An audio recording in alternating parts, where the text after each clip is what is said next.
Hey everyone, Nick here and welcome back to GamerTube, and welcome back to a brand new chapter in our Five Nights at Freddy's character concept series. So in today's video we'll be covering the return of the Glitch Entity. So I'm assuming you've all seen the thumbnail and you've noticed that the Glitch Entity has a brand new look. So we've commissioned the work of a really awesome 3D artist and they've brought the Glitch Entity to life. So we can't wait to show you this brand new 3D version throughout the whole series. But I want to make a preference that this won't be the case for all the other characters going forward. All the other characters will be in their original 2D format and not in the 3D. Unfortunately, the 3D is quite expensive and it does take quite a while to make as well. So that being the case, we thought who else to make a 3D character of than the Glitch Entity himself.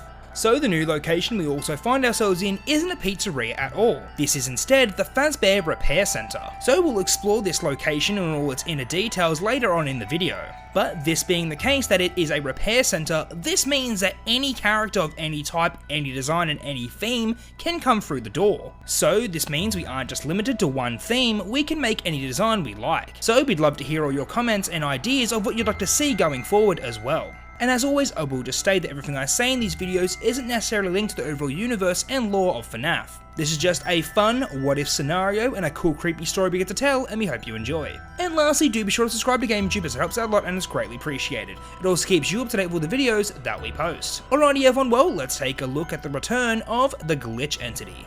So previously throughout our Five Nights at Freddy's character concept series, we've taken a look at a number of different themed pizzerias and animatronic characters. Each of these characters have had their own specific backstories and reasons for attacking the Night Guard. Night after night, our different guard characters have survived throughout all these attacks. All except one unfortunate Night Guard who met a mysterious end. This was the Night Guard of the Winter Wonderland Pizzeria. In fact, our story takes place right after the Winter Wonderland Pizzeria shut its doors for good. But the next location we'll be looking at isn't a pizzeria at all. With many locations scattered throughout the country, there's one facility that handles all the repairs and storage for all their animatronic characters. So the next location that we're introducing is the Fazbear Repair Center. This is a facility that handles all the repairs for Fazbear Entertainment. Through their doors, they've had a wide range of different characters that they've repaired and maintained. And then they send them back to their respective pizzerias. They've received every different kind of character you could think of. They've even had to work on the big old bear himself. But now, since the Winter Wonderland has permanently shut down, the Fazbear Repair Center is now about to receive a whole bunch of new characters. Since these characters have been discontinued, they'll need to be assessed and put away in storage. But unknown to all the repair workers, they'll be receiving an extra special guest. It's been some time since we've seen this extra character. And since the end of the Winter Wonderland chapter, they've gone through some changes. After their plan was successful, they absorbed the poor Night Guard's body and soul and became something much darker and stronger.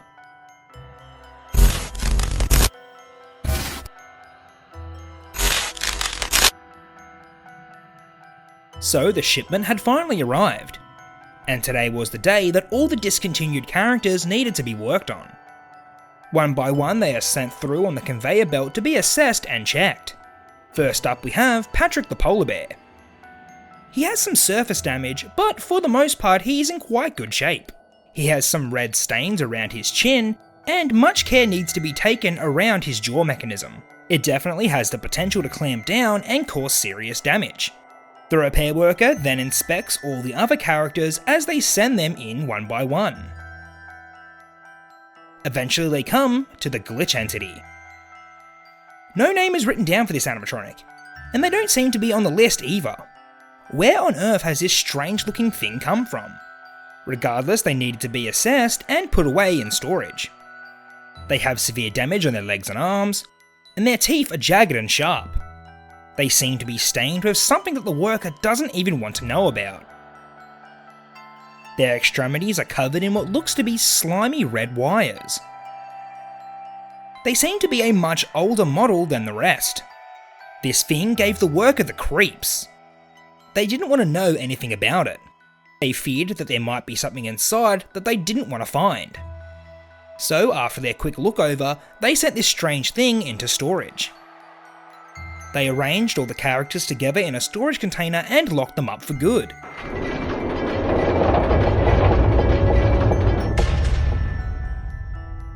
But little did the workers know what has now entered their repair centre. And as we all know, the glitch entity wouldn't stay in this storage container for very long. With a whole factory filled with animatronic characters that they could corrupt, who knows what havoc the glitch entity would cause. Any new characters that get sent through those doors could be corrupted, and then sent back to their pizzeria with the glitch's influence. If the glitch entity took over the repair centre, then any and every character would be theirs to take over. Slowly but surely, they would be able to control every character in the Fazbear Entertainment franchise. But their powers and abilities weren't that powerful yet. If they wanted their glitch power to spread throughout all the animatronics, they needed a few more human bodies and souls to consume. The workers at the repair centre would do fine, but before the glitch entity can take their souls, they need to slowly work up their fear. Fear is what makes a human susceptible to being absorbed into their body. So slowly but surely, the glitch's plan would be put into action. But they're going to need a hand from their fellow animatronics as well. All of their Winter Wonderland slave puppets are securely locked away in the storage container. So even if the glitch entity took them over again, they wouldn't be able to free them from their container. So they would just have to wait until some new animatronic subjects would arrive. But now let's meet our playable characters we'll be looking at in this chapter. So in this chapter, there will be two playable characters. First we have the repair worker, and then the night guard. Throughout the day we play as the repair worker. Their gameplay segment consists of repairing damaged animatronics, and carefully replacing broken parts and trying not to get themselves gravely injured in the process. But considering there aren't any new characters to be repaired in this episode, we'll take a look at their gameplay segments in a later video. But now we come to the night guard. Some of you might ask why a repair centre would even need a security guard. Well, considering that the facility is filled with thousands of expensive parts and equipment, the night guard needs to look out for anyone breaking in and trying to steal anything. But intruders aren't the only thing that they need to worry about. Just like any other pizzeria, the animatronics at the Fazbear Repair Centre tend to walk around and cause trouble as well. So it's up to the night guard to stay vigilant and keep an eye out. They have a security office just like any other guard, although it isn't as fancy as all the others. It has 2 doorways, multiple monitors, a large roller door, and a control panel to work all of the functions. This security office is located in the back dock area of the repair centre. Sometimes rogue animatronics would wander down towards the office, and the security guard would do their best to fend them off. But considering all those Winter Wonderland characters had been locked up, and there wasn't any new arrivals, tonight should be a pretty breezy shift. That is until the night guard finds themselves in front of the glitch entity. So now let's get into the gameplay segment of the video. So as always, the gameplay segment is based on the classic FNAF formula of observation and management. The player needs to be vigilant and always keep an eye on the monitors. The glitch entity wouldn't have a starting position that the player can keep an eye on. They would simply have to keep an eye on all the different security cameras and notice which ones look a little off. When the players notice slight static on one of the screens, that would mean that the glitch entity is in that room. So back in the office, the player has control of both the left and right hand door. They can also control the roller door, but it will take a longer time to shut. Power consumption once again is also a major factor in this gameplay segment. Lights use a little amount of power, doors use an average amount of power, and the roller door takes up the most power. So players need to use the roller door when it's completely necessary.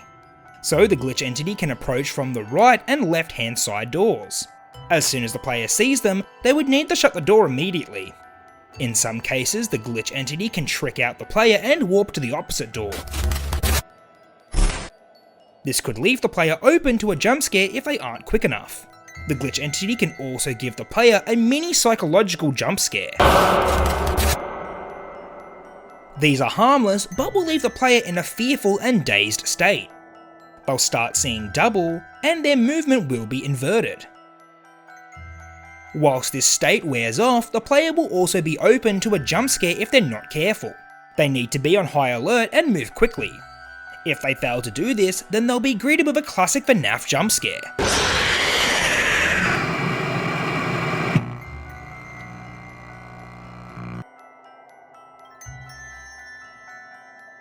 So I think the Return of the Glitch Entity is a great way to open this new chapter. Who knows what they've got in store for the player and all the other characters that will come through the door of the repair centre. And as to who or what the Glitch Entity's new minions will be, we'll have to wait and see. But until then, the Glitch Entity will be watching and waiting in the shadows.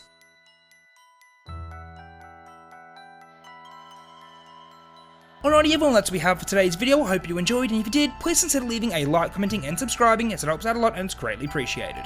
As always, let us know in the comment section down below what you thought of the Return of the Glitch Entity and what you'd like to see going forward. Alrighty everyone, well, until our next video, I'll catch you later, bye.